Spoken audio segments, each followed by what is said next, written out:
मेरा सोने वाला है, सवेरा ढूंढने वाले, सवेरा होने वाला है, सवेरा होने वाला है।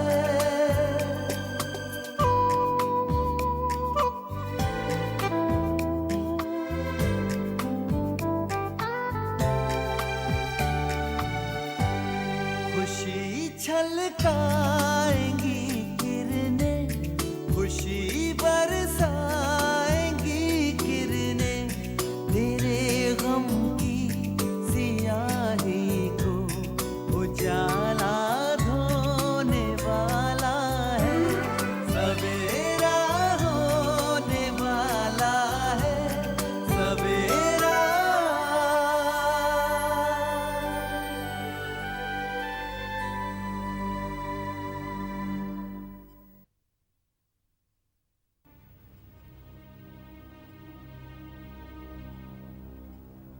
क्या बात है असद?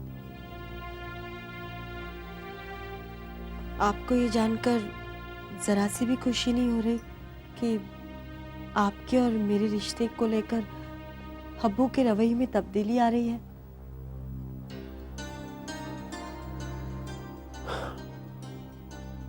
देखो शाहीन, जो होना मुमकिन नहीं है उसके होने की उम्मीद करने से क्या फायदा है? बाद में तकलीफ होगी। इसलिए बेहतर यही है कि लेकिन असद, आप ऐसा क्यों सोच रहे हैं? आपको यही फिक्र थी ना कि अब्बू हमारे रिश्ते के लिए कभी राजी नहीं होंगे, लेकिन अब उनकी बातों से ऐसा लगता है कि वो मान जाएंगे। अब वो पहले की तरह मुझसे नाराज भी नहीं है। नहीं शाहीन, देखो, तुम्हारे जिद की वजह से रिश्ता कबूल करने में और खुशी खुशी रिश्ता मानने में फर्क होता है।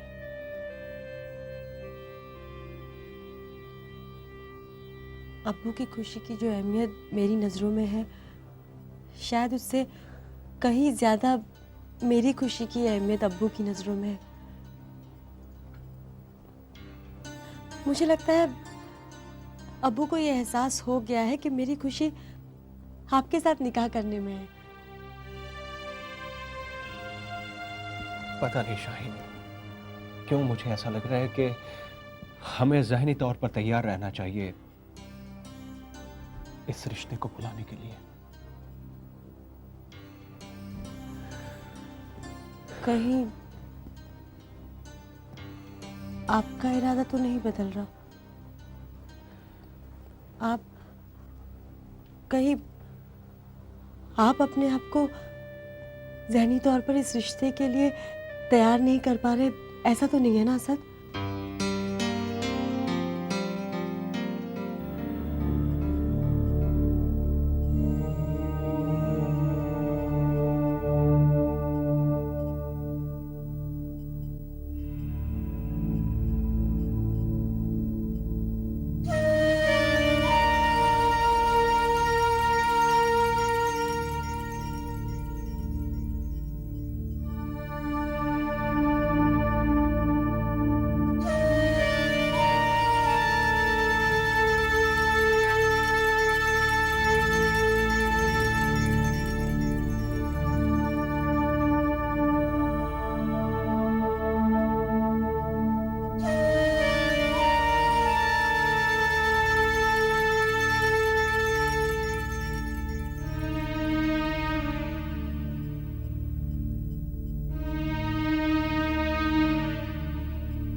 क्या किया आपने? कुछ नहीं, ये कॉफी गिर गई। आप भी ना, ऐसे कैसे गिरा दिया आपने कॉफी? बताइए। मैं कर लूंगा। अरे नहीं, एक मिनट, ये दाग फिर निकलेगा नहीं। जस्ट अ मिनट, मैं कर देती हूँ, एक मिनट। आप भी बच्चों की तरह कॉफी पीते हैं।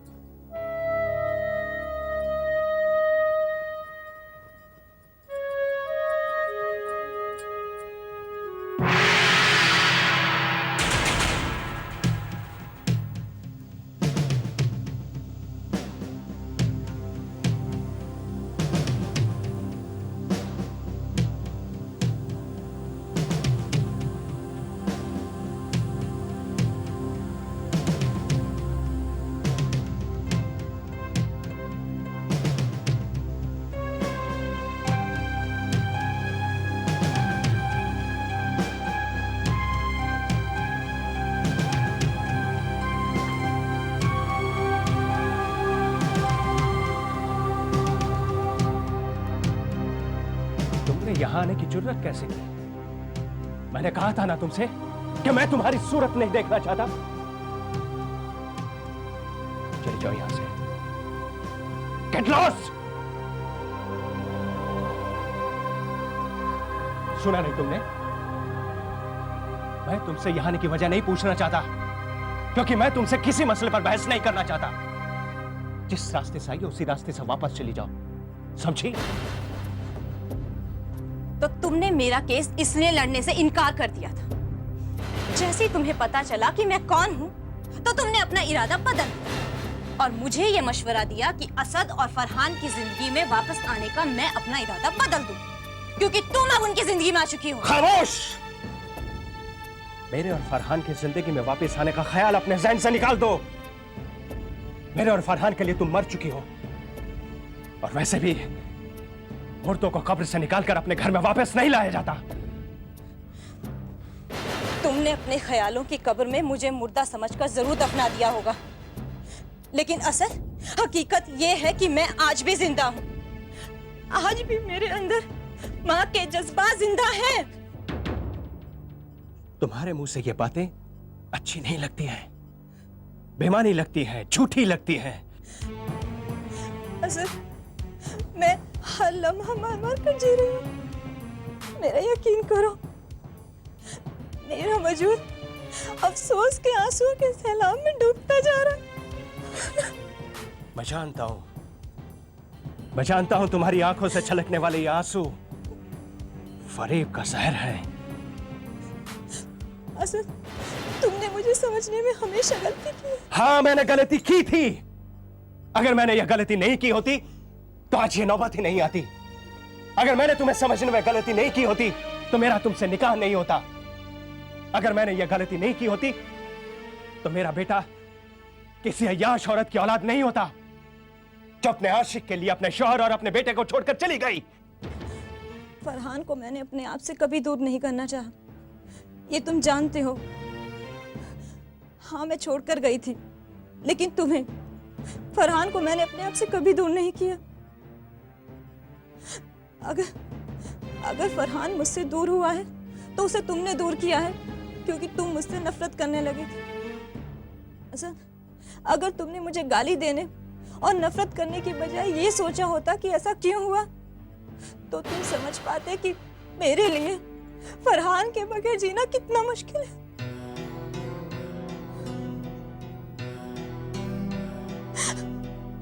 तुम्हारे बारे में सोचने के लिए मेरे पास फुर्सत नहीं है।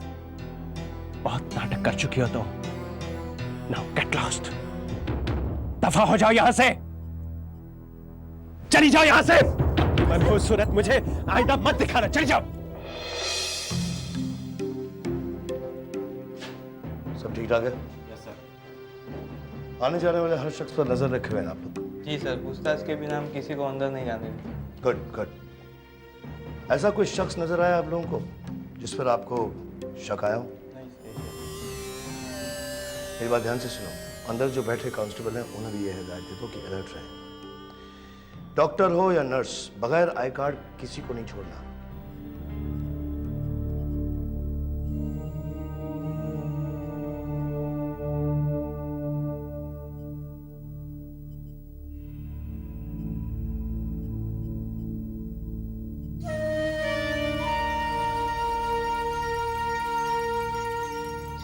औरत दुनिया के किसी भी कोने में क्यों ना छुपी हो,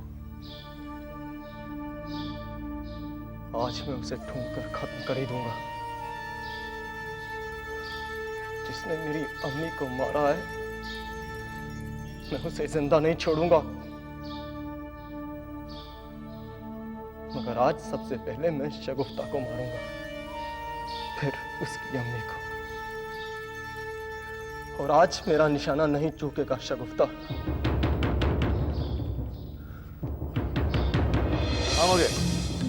हाँ नहीं, फिलहाल मैं अस्पताल में हूँ। यहाँ सब ठीक है।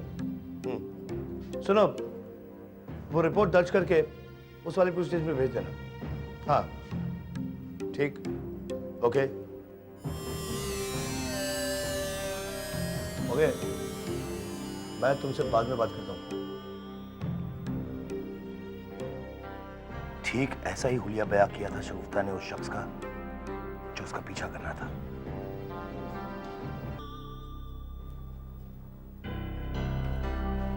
Excuse me.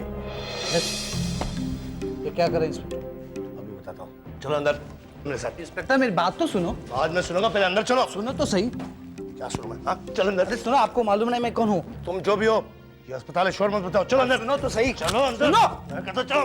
मैं कहता हूँ चल अंदर। चल, खड़ा रहे आप। क्या हो खानेकर? कौन है ये? कौन है आपकी इंस्पेक्टर?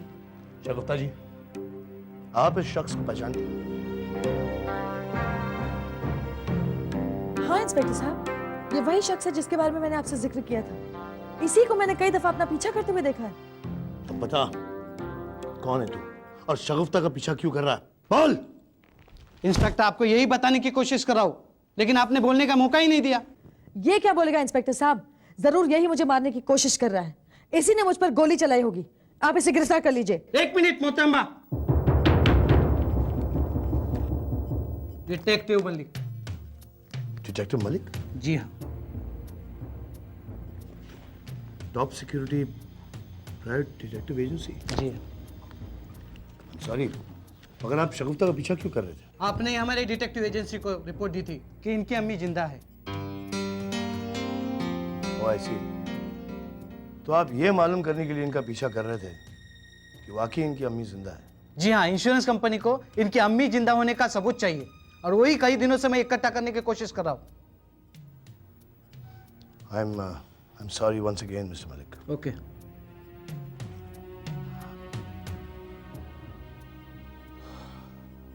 आपको रुबीना से इतनी सख्ती से पेश नहीं आना चाहिए था।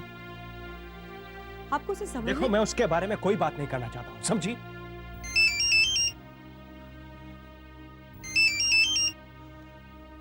हेलो, अम्मी बोल रही हूँ बेटा। अस्सलाम वालेकुम अम्मी। वालेकुम सलाम। अम्मी, अचानक किस वक्त फोन? तू नाराज मत होना बेटा, मुझसे अब रहा नहीं जाता शाहीन से मिले बगैर। मैंने अगले हफ्ते मुंबई आने के लिए टिकट बुक करवा दी है बेटा। अम्मी, मैंने आपको कहा था ना कि कुछ रोज के बाद मैं आपको खुद बुलवा लूंगा। तेरे बुलाने का इंतज़ार करती रही तो कभी नहीं आ पाऊंगी। अगले हफ्ते फरहान के स्कूल की छुट्टियां हैं और छुट्टियां ख़त्म होने के बाद आना मुमकिन नहीं होगा। मगर अम्मी, अभी तक। मैं कुछ सुनना नहीं चाहती, मैं अगले हफ्ते आ रही हूँ। ठीक है अम्मी, जैसी आपकी मर्जी। खुदा हाफिज। खुदा हाफिज अम्मी।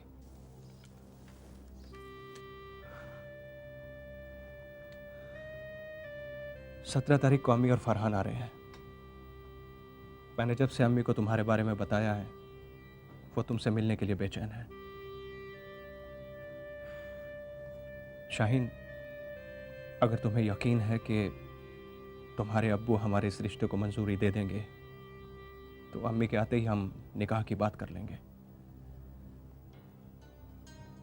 शाहीन, मैंने तुमसे इस रिश्ते को भूल जाने के लिए महज इसलिए कहा था कि मैं नहीं चाहता था कि तुम अपने अब्बू को तकलीफ पहुंचाकर मुझसे निकाह करो।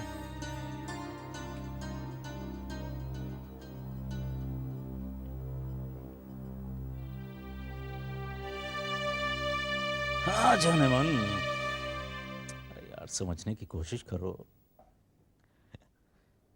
रोल नहीं है तो क्या हो गया भाई, मैं फिल्म का फाइनेंसर हूँ, हीरो हूँ। तुम्हारे लिए नया किरदार लिखवाऊंगा। जी ऐसा रोल लिखवाएंगे हम आपके लिए कि आप भी क्या याद करेंगी।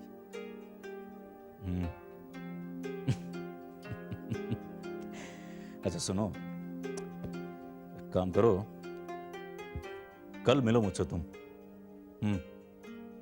बाकी बातें मिलने में करेंगे।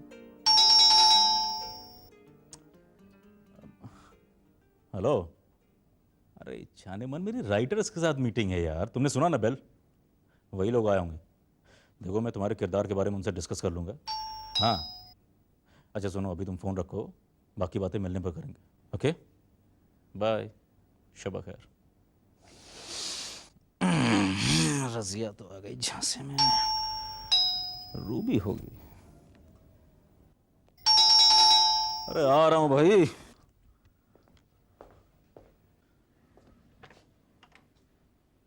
हाय हाय। आइए हुजूर, आइए आइए आइए, बस आपका ही इंतजार था। रियली? बड़ी देर लगा दी दरवाजा खोलने में, कोई और अंदर है क्या? अरे नहीं भाई, मैं तो बस तुम्हारा इंतजार कर रहा था। रियली? चल। अब यहाँ बैठ जाओ।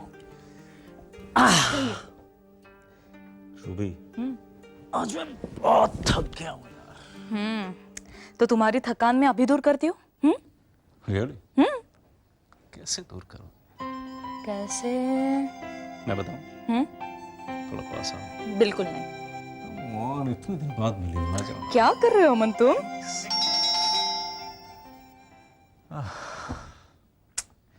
अब इस वक्त कौन कम वक्त आ गया? मैं अंदर जाऊं? I don't care. जाओ जाकर देखो कौन है। मैं? हाँ तुम, कम ऑन गो, तुम मेरे घर में हो यार।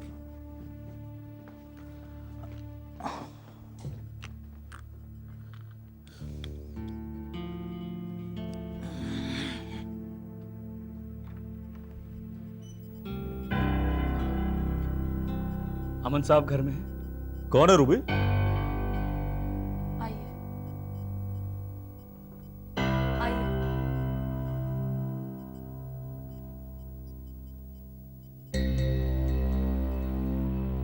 तुम? हाँ, तुमसे कुछ जरूरी बात करनी थी। आने से पहले कम से कम फोन तो कर लेते। अमन, मैंने फोन किया था लेकिन तुम्हारा फोन बिजी था। पूछ तो लेते कम से कम, मैं कहीं बिजी तो नहीं था। गलती हो गई मुझसे, आई एम सॉरी। देख रहा हूँ तुम बहुत ज्यादा बिजी हो। इट्स ऑल राइट, बैठो। नहीं नहीं नहीं, बैठूंगा नहीं मैं। एनीवे तुम बिजी हो ना, मैं कल सुबह बात करूंगा। क्यों? कल क्यों? भाई बात जरूरी है तो बताओ ना, क्या बात है बताओ। अमन, अगर बिना नुकसान किए वक्त पे हमें फिल्म कंप्लीट करनी है और कंप्लीट करके रिलीज करनी है तो शगुफ्ता के बारे में हमें फिर से सोचना होगा। मतलब शगुफ्ता के बारे में सोचना चाहिए? मैं कुछ समझा नहीं। शगुफ्ता को फिल्म से निकाल कर किसी और लड़की को हीरोइन ले लो। क्यों? देखो अमन, शगुफ्ता की जिंदगी में बहुत सारे कॉम्प्लिकेशंस हैं। उससे किसी भी किस्म की कमिटमेंट की कोई उम्मीद नहीं की जा सकती है। उसकी जान को खतरा है। खुदा ना करे हमारी फिल्म अधूरी हो और वो मारी जाए, हम तो कहीं के नहीं रहेंगे।